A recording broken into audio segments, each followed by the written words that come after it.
नमस्कार दोस्तों, आपका स्वागत है। मेरा नाम है चंद्रिका प्रसाद। इस वीडियो में हम कवर करने वाले हैं दोस्तों मुगल साम्राज्य के 30 महत्वपूर्ण प्रश्नों को। टॉपिक है औरंगजेब। इन्हीं 30 प्रश्नों के साथ औरंगजेब से संबंधित सारे महत्वपूर्ण तथ्यों की जानकारी आपको मिल जाएगी। वीडियो को लास्ट तक देखिएगा। वीडियो थोड़ी लंबी हो सकती है क्योंकि चैप्टर के साथ कोई कंप्रोमाइज नहीं की गई है। चलिए बढ़ते हैं प्रश्न की तरफ।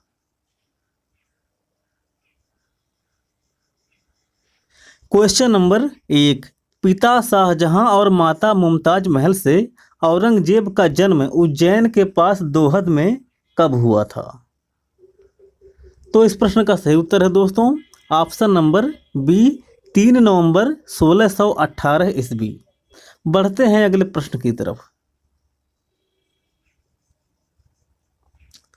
Question number 2। बादशाह बनने से पूर्व औरंगजेब को कहाँ का सूबेदार नियुक्त किया गया था? तो इस प्रश्न का सही उत्तर है दोस्तों ऑप्शन नंबर बी, दक्कन है। बादशाह बनने से पूर्व औरंगजेब को दक्कन का सूबेदार नियुक्त किया गया था, इसको याद रखिएगा। बढ़ते हैं अगले प्रश्न की तरफ। Question number 3। औरंगजेब द्वारा लड़ा गया प्रथम युद्ध बुंदेला का युद्ध था, जिसे ओरछा के नरेश जुझार सिंह के विरुद्ध लड़ा गया था। यह युद्ध कब लड़ा गया था? तो इस प्रश्न का सही उत्तर है दोस्तों ऑप्शन नंबर ए, 2 अक्टूबर 1635 में। बढ़ते हैं अगले प्रश्न की तरफ।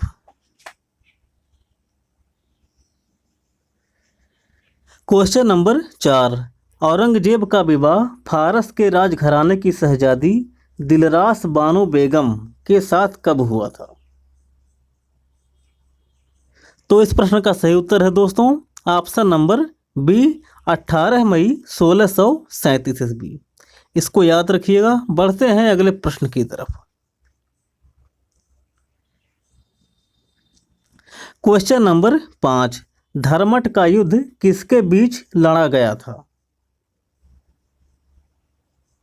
तो इस प्रश्न का सही उत्तर है दोस्तों ऑप्शन नंबर सी, औरंगजेब और दारा शिकोह।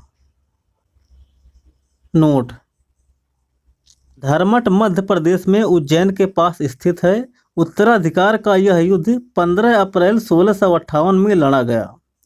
इस युद्ध में औरंगजेब की तरफ से मुराद और दारा शिकोह की शाही सेना की तरफ से जोधपुर के राजा जसवंत सिंह ने भाग लिया था। इस युद्ध में औरंगजेब की विजय हुई थी। उत्तराधिकार का दूसरा युद्ध सामूगढ़ का युद्ध था। 29 मई 1658 को औरंगजेब और मुराद की संयुक्त सेनाओं और दारा शिकोह के मध्य लड़ा गया था। इसमें दारा शिकोह पराजित हुआ और उसके पुत्र सुलेमान शिकोह को ग्वालियर के किले में बंद करके अफीम खिलाकर मार डाला गया। इसको याद रखिएगा। बढ़ते हैं अगले प्रश्न की तरफ। Question number 6। निम्नलिखित में से किस मुगल बादशाह का राज्याभिषेक 2 बार हुआ था? तो इस प्रश्न का सही उत्तर है दोस्तों option number D, Aurangzeb. Note: पहला राज्याभिषेक 31 जुलाई 1658 ईस्वी में और दूसरा राज्याभिषेक 5 जून 1669 ईस्वी में हुआ। औरंगजेब ने आलमगीर की उपाधि धारण की थी। गद्दी पर बैठने के बाद औरंगजेब ने राहदारी और पानदारी समेत करीब 80 करों को समाप्त कर दिया गया था। तो इसको भी याद रखिएगा, पूछा जाता है। बढ़ते हैं अगले प्रश्न की तरफ। Question number 7। औरंगजेब की पुत्री का क्या नाम था? तो इस प्रश्न का सही उत्तर है दोस्तों ऑप्शन नंबर डी, मेहरुन्निसा। इस प्रश्न को कई परीक्षाओं में पूछा गया है।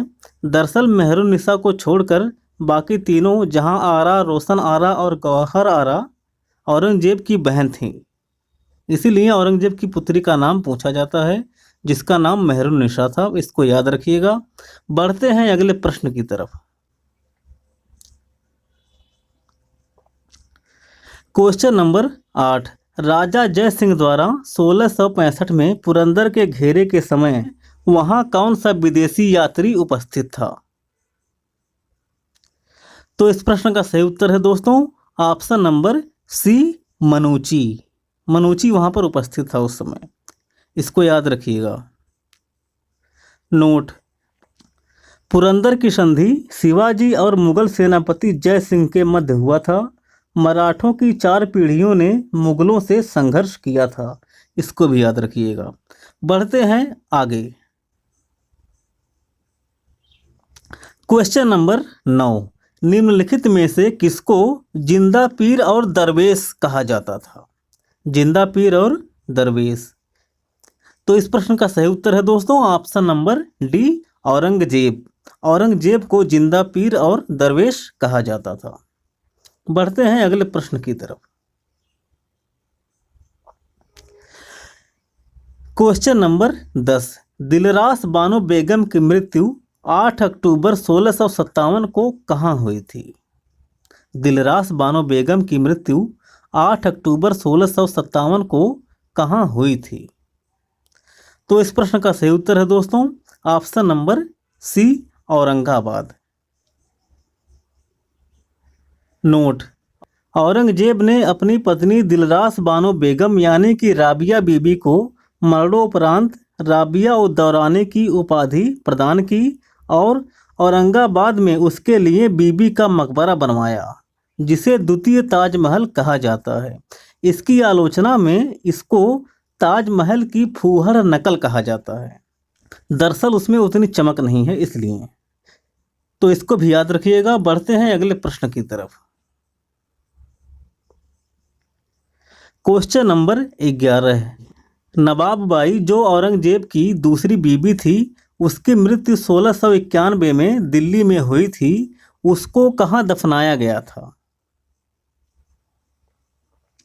तो इस प्रश्न का सही उत्तर है दोस्तों option number D, Moti Masjid, Delhi. Note, Delhi के लाल किले में मोती मस्जिद का निर्माण औरंगजेब ने कराया था, इसको भी याद रखिएगा। बढ़ते हैं अगले प्रश्न की तरफ।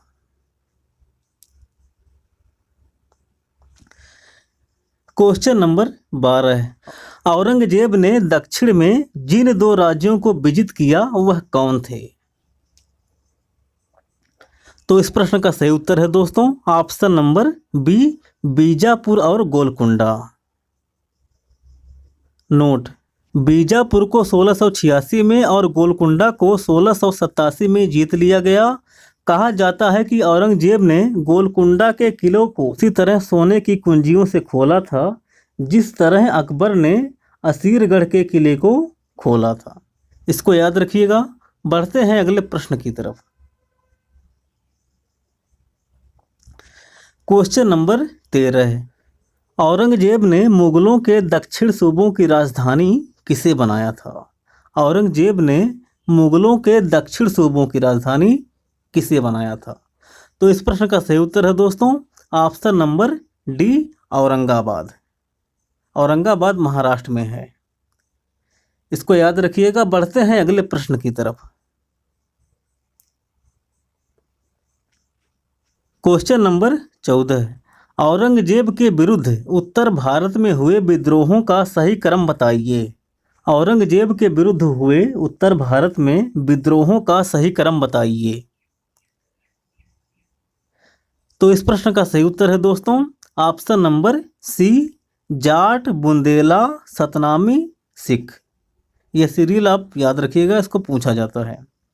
पहले जाटों ने, उसके बाद बुंदेलों ने, फिर सतनामी, फिर सिख, इस तरह के विद्रोह क्रमवाइज औरंगजेब के शासनकाल में हुए थे, इसको याद रखिएगा। बढ़ते हैं अगले प्रश्न की तरफ।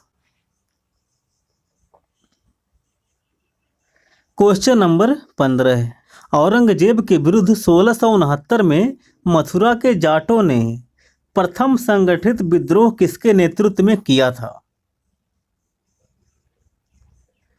तो इस प्रश्न का सही उत्तर है दोस्तों ऑप्शन नंबर ए, चूरामन। इसको याद रखिएगा। बढ़ते हैं अगले प्रश्न की तरफ। क्वेश्चन नंबर 16, किस मुगल सम्राट की सेना में हिंदू सेनापतियों की संख्या सबसे ज्यादा थी? किस मुगल सम्राट की सेना में हिंदू सेनापतियों की संख्या सबसे ज़्यादा थी? तो इस प्रश्न का सही उत्तर है दोस्तों option number D, Aurangzeb. Aurangzeb के समय में हिंदू सेनापतियों की संख्या सबसे ज़्यादा थी। इसको याद रखिएगा। बढ़ते हैं अगले प्रश्न की तरफ। क्वेश्चन नंबर 17, किस मुगल शासक ने संगीत और नृत्य पर प्रतिबंध लगा दिया था? तो इस प्रश्न का सही उत्तर है दोस्तों option number D, Aurangzeb. Question number 18, भारतीय शास्त्रीय संगीत पर सर्वाधिक फारसी कृतियों की रचना किस मुगल बादशाह के काल में हुई थी? तो इस प्रश्न का सही उत्तर है दोस्तों option number D, Aurangzeb. Aurangzeb के शासनकाल में भारतीय शास्त्रीय संगीत पर सर्वाधिक कृतियों की रचना हुई थी। इसको याद रखिएगा। बढ़ते हैं अगले प्रश्न की तरफ। क्वेश्चन नंबर 19, औरंगजेब ने किस सिख गुरु को फांसी की सजा दे दी थी? औरंगजेब ने किस सिख गुरु को फांसी की सजा दी थी, ये बताना है। इस प्रश्न का सही उत्तर है option number B, Guru Tegh Bahadur.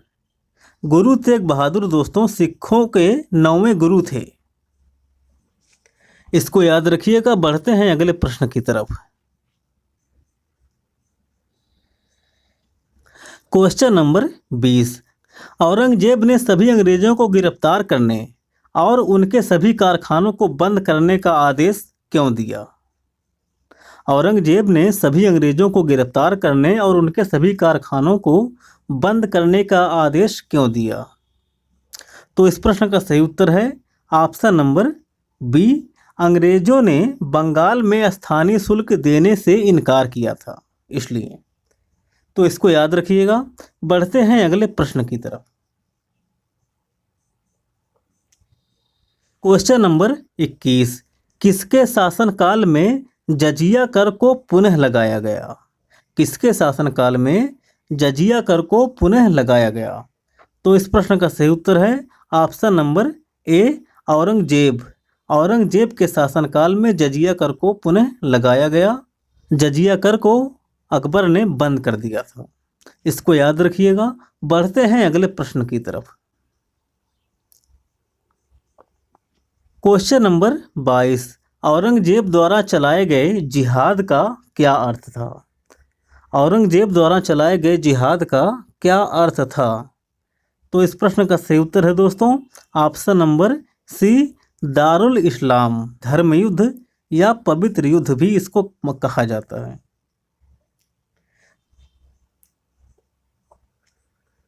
Note, Aurangzeb Sunni धर्म को मानता था और उलेमा की सलाह से इस्लामी तरीके से शासन करता था। मीर मुहम्मद हाकिम औरंगजेब के गुरु थे। तो इसको याद रखिएगा। पूछा जाता है कि औरंगजेब किस धर्म को मानता था, शिया की सुन्नी? तो सुन्नी धर्म को मानता था और उलेमा की सलाह से इस्लामी तरीके से शासन करता था, यह भी पूछा गया है। औरंगजेब के गुरु का नाम भी पूछा गया है, इसको याद रखिएगा। बढ़ते हैं अगले प्रश्न पर। क्वेश्चन नंबर 23, औरंगजेब के संबंध में निम्नलिखित में कौन सुमेलित नहीं है? ऑप्शन है ए, सती प्रथा प्रतिबंध 1663, बी, झरोखा दर्शन प्रथा समाप्त 1669, सी, तुलादान प्रथा पर प्रतिबंध 1670 और डी, उपर्युक्त सभी सुमेलित हैं। तो इस प्रश्न का सही उत्तर है दोस्तों ऑप्शन नंबर डी, उपर्युक्त सभी सुमेलित हैं। तो इन तीनों पॉइंट को याद रखिएगा। बढ़ते हैं अगले प्रश्न की तरफ। क्वेश्चन नंबर 24, औरंगजेब ने मंदिरों को तोड़ने का आदेश कब दिया? फलस्वरूप बनारस के विश्वनाथ मंदिर और मथुरा के केशव राय मंदिर को तोड़ा गया। तो इस प्रश्न का सही उत्तर है दोस्तों ऑप्शन नंबर बी, 1669 में। नोट, औरंगजेब ने हिंदू त्योहारों को सार्वजनिक रूप से मनाने पर प्रतिबंध लगा दिया था, इसको भी याद रखिएगा। बढ़ते हैं अगले प्रश्न की तरफ। क्वेश्चन नंबर 25, अकबर के समय में 15 प्रांत थे जो औरंगजेब के समय में बढ़कर कितने हो गए? तो इस प्रश्न का सही उत्तर है दोस्तों ऑप्शन नंबर बी 20 प्रांत बढ़कर हो गए थे। नोट, औरंगजेब के शासन के दौरान मुगल साम्राज्य की सीमाएं सबसे ज़्यादा विस्तृत हो गई थी इसके नाम की तरह। मुगल बादशाहों में सबसे बड़ा साम्राज्य औरंगजेब का था और सबसे बड़ा नाम भी औरंगजेब का था। इसका पूरा नाम था अबुल मुजफ्फर मोहिउद्दीन मोहम्मद औरंगजेब बहादुर आलमगीर बादशाह गाजी। तो इसको याद रखिएगा। बढ़ते हैं अगले प्रश्न की तरफ। क्वेश्चन नंबर 26, औरंगजेब के शासनकाल का राजकीय इतिहासकार कौन था? औरंगजेब के शासनकाल का राजकीय इतिहासकार कौन था? तो इस प्रश्न का सही उत्तर है दोस्तों option number D Mohammad Kazim. Mohammad Kazim Aurangzeb के शासनकाल का राजकीय इतिहासकार था। बढ़ते हैं अगले प्रश्न की तरफ। क्वेश्चन नंबर 27, औरंगजेब ने अपने पिता शाहजहां को किस किले में नज़रबंद किया था जहां 8 साल बाद उसकी मृत्यु हो गई थी? तो इस प्रश्न का सही उत्तर है दोस्तों ऑप्शन नंबर बी आगरा का किला। औरंगजेब ने अपने पिता शाहजहां को आगरे के किले में नज़रबंद कर दिया था जहां 8 साल बाद उसकी मृत्यु हो गई थी। इसको याद रखिएगा। बढ़ते हैं अगले प्रश्न की तरफ। क्वेश्चन नंबर 28, औरंगजेब के किस पुत्र ने विद्रोह करके राजपूतों के विरुद्ध अपने पिता की स्थिति दुर्बल कर दी थी? औरंगजेब के किस पुत्र ने विद्रोह करके राजपूतों के विरुद्ध अपने पिता की स्थिति दुर्बल कर दी थी? तो इस प्रश्न का सही उत्तर है दोस्तों option number B Muhammad Akbar. Note, 1682 में औरंगजेब शहजादा मोहम्मद अकबर का पीछा करते हुए दक्षिण गया, फिर वापस ना लौट सका। दक्षिण ही उसका कब्रिस्तान सिद्ध हुआ। जदुनाथ सरकार ने लिखा है कि जिस प्रकार स्पेन का नासूर नेपोलियन के विघटन का कारण बना, उसी प्रकार दक्षिण का नासूर औरंगजेब के लिए घातक सिद्ध हुआ। तो इसको भी याद रखिएगा। बढ़ते हैं अगले प्रश्न की तरफ। क्वेश्चन नंबर 29, औरंगजेब की मृत्यु 4 मार्च 1707 में हुई थी, उसे कहाँ दफनाया गया? औरंगजेब की मृत्यु 4 मार्च 1707 में हुई थी, उसे कहाँ दफनाया गया? तो इस प्रश्न का सही उत्तर है दोस्तों option number C Daulatabad. Note, Aurangzeb को दौलताबाद में स्थित फ़कीर बुहरानुद्दीन की कब्र के अहाते में दफनाया गया है। तो इसको याद रखिएगा। बढ़ते हैं अंतिम प्रश्न की तरफ। क्वेश्चन नंबर 30, औरंगजेब की मृत्यु के बाद उसका कौन सा बेटा बहादुर शाह के नाम पर भारत का अगला सम्राट बना? तो इस प्रश्न का सही उत्तर है दोस्तों option number B Muazzam. Muazzam Aurangzeb की मृत्यु के बाद बहादुर शाह के नाम पर भारत का अगला सम्राट बना था। तो इस तरह से यह वीडियो यहीं पर समाप्त होती है दोस्तों। इसको 1-2 बार और देखिएगा। मिलते हैं अगले वीडियो में। तब तक के लिए जय हिंद।